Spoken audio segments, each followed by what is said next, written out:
ఓం సదాశివసమారంభాం వ్యాసశంకరమధ్యమాం అస్మదాచార్యపర్యంతాం వందే గురు పరంపరాం. జ్యోతిషశాస్త్రాన్ని భావతరాల వారికి ప్రసాదించిన ఋషుల యొక్క పాదపద్మాలకి నమస్కారం చేసుకుంటూ, అలాగే నాకు ఈ జ్యోతిష విద్యను నేర్పిన గురువర్యులు జ్యోతిష బ్రహ్మ కీర్తిశేషులు శ్రీ ఈరంకి సూర్యనారాయణమూర్తి గారు, సూర్యశ్రీ దైవజ్ఞ గారి యొక్క పాదపద్మాలకి నమస్కారం చేసుకుంటూ, ఓం శ్రీ మహాగణాధిపతి నమః, శ్రీ గురుభ్యో నమః, హరి ఓం. వీక్షకులందరికీ నమస్కారం. ఏప్రిల్ నెల 21వ తారీఖు లగాయతు ఏప్రిల్ 27వ తారీఖు వరకు ఉండేటువంటి గ్రహగతుల ఆధారంగా ద్వాదశ రాశుల వారికి ఈ వారం ఏ విధమైనటువంటి శుభాశుభ ఫలితాలు కలగబోతున్నాయో ఈ కార్యక్రమం ద్వారా తెలుసుకుందాం. అందులో భాగంగా ఈ వారం ఉండేటువంటి గ్రహగతులను గమనిద్దాం. ఈ వారంలో రెండు ప్రధానమైనటువంటి గ్రహాల యొక్క మార్పు ఉన్నది. మేషరాశి యందు రవి గురుల యొక్క సంచారం కొనసాగుతూ ఉండగా ఈ నెల 25వ తారీఖున శుక్రుని యొక్క సంచారం మేషరాశిలోకి వస్తూ ఉన్నది. అలాగే కుజశనుల యొక్క కలయిక పూర్తి అయ్యి కుజరాహువుల యొక్క కలయిక ప్రారంభం కాబోతూ ఉన్నది. 24వ తారీఖు లగాయతు కుజుని యొక్క మార్పు మీనరాశిలోకి ఆయన మార్పు చెందుతూ ఉన్నారు.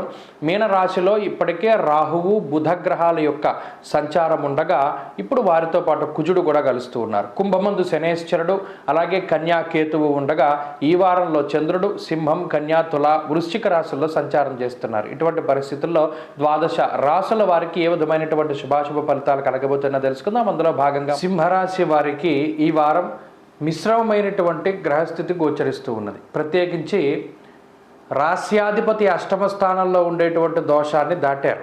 అయితే ఇప్పుడు అష్టమ కుజుని యొక్క దోషము అనేటువంటిది ఈ వారంలాగా అయితే ప్రారంభమవుతోంది. ఇప్పటి వరకు సప్తమ స్థానంలో ఉన్నటువంటి కుజగ్రహం అష్టమ స్థానంలోకి వెళ్ళారు.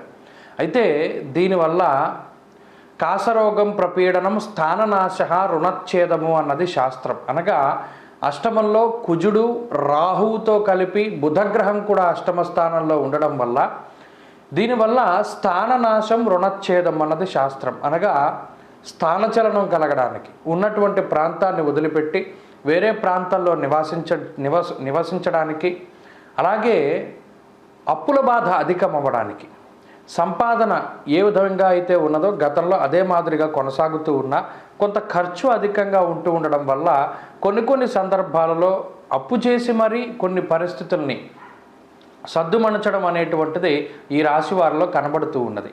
అయితే అష్టమ రవి యొక్క దోషం తొలగిపోయిన కారణం చేత కొంతలో కొంత ఉత్సాహం అనేటువంటిది వస్తుంది. గతంలో ఏదైనా ఎక్కడికైనా వెళదామన్నా, ప్రయాణం చేద్దామన్నా, లేదా మరి ఏ ఇతరత్ర పని చేయడానికైనా శరీరం సహకరించినటువంటి పక్షంలో ఇప్పుడు కొంత శారీరకమైనటువంటి బలం వస్తుంది, ఉత్సాహం పెరుగుతుంది. కానీ ఎప్పుడు ఏదో ఒక ఆలోచన ఉంటూ ఉంటుంది. ఈ రాశి వారికి ఆర్థికంగా ఇబ్బందులు ఉండవు, సకాలంలో చేతికి డబ్బు వస్తుంది. అలాగే ఆదాయ వనరులు కూడా కనబడుతూ ఉంటాయి. కాబట్టి ఎంత ఖర్చు ఉన్నా దాంతో వెళ్ళిపోతుంది. కానీ ఈ మానసికమైనటువంటి అశాంతి కొంత అధికంగా ఉంటుంది. దానితో పాటు ఈ స్థానం మార్పు ఈ ప్రభావం కూడా కొంత తగ్గి, అంటే మీ స్థాయిని తగ్గించుకుని ప్రవర్తించేటువంటి పరిస్థితులకి కారణమవుతుంది. అది ఈ వారంలో ప్రత్యేకించి సింహరాశి వారు చూస్తారు.